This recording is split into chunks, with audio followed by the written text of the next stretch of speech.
Bismillah. Disa mësime dhe udhëzime se si të mirësjelljen vizitorët në qytetin e Medinës. Pra mirësjelljet e vizitorit të Medinës së Rasulullahit sallallahu alaihi wasallam. Allahu i madhnuar i ka dhuru vizitorit të Medinës nderin e vizitës së një qyteti të bekuar. Prandaj çdo vizitor duhet të ketë mirësjellje të veçantë në këtë vend të shenjtë. Ti që je i nderuar në qytetin e Rasulullahit, duhet të kujtosh se Muhamedi sallallahu alaihi wasallam këtu erdhi me thirrjen e tauhidit, njëshmërisë në Allahun, që të adhurohet vetëm Allahu dhe të kërkohet ndihma vetëm prej Allahut. Ne jemi të obliguar të bindemi thirrjes së të dërguarit të Allahut sallallahu alaihi wasallam, të mos i lutemi askujt tjetër përveç Allahut, dhe nevojat tona t'i kërkojmë vetëm prej tij. Ti që je në qytetin e Rasulullahit në Medinë, këtë duhet me kujtu mirë. Nëse Allahu të prek me një dëm, askush nuk mund të largoj përveç ti, këtë mos e harro. Të nderuar umregji, vizitor të qytetit e Rasulullahit, Medina është një vend me vlera të mëdha. Shfrytëzo çdo çast me vepra të mira. Fal namaz në xhaminë e Muhamedit sallallahu alaihi wasallam, lexo Kur'an në xhaminë e tij, përkujto Allahun.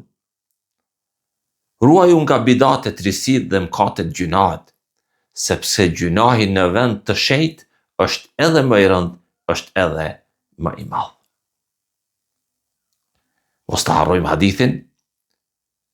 Muhamedi alayhi salatu wasalam thot, kush ua dëshiron të keqen banorëve të saj, pra të Medinës, Allahu do ta shkrijat sikur se shkrihet kripa në ujë. Të nderuar vizitor të qytetit e Rasulullahit, në përmbylljet kësaj këshille, një program për ty si vizitor, musafir i nderuar në qytetin e Rasulullahit. Para sabahut, programi pra, para sabahut, zgjohu një orë para sabahut për namazin e natës të hexhut.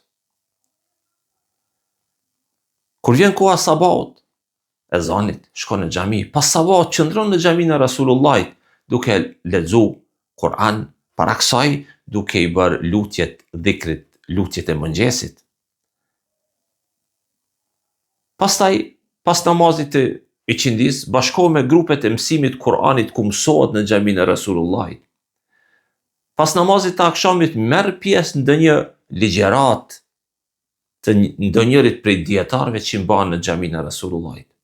Kurse pas jacies, ktheu në shtëpi dhe përgatitu për namazin e ditës së nesërme. Të nderuar vizitor të qytetit e Rasulullahit, silluni me banorët e Medinës me moral bukur dhe edukat lartë. Kemi argumente, tekste shumëta të paralajmërojnë kundër atyne që i bën keq banorëve të saj. Medina pra është një dhuratë, trajtoje këtë dhuratë të Allahut që ty të ka nderu këto me shumë respekt dhe dashuri. Krejt në përmbyllje, le ta lëm këtë qytet të shenjtë me një besim të fortë, me një zemër të pastërt, me një përkushtim të madh dhe Allahut azza wa jall. Medineja është një mundësi për ta rifilluar jetën tonë fetare. Falendero Allahun dhe falenderimi takon Allahut, Zotit të botave. Wassalamu alaikum.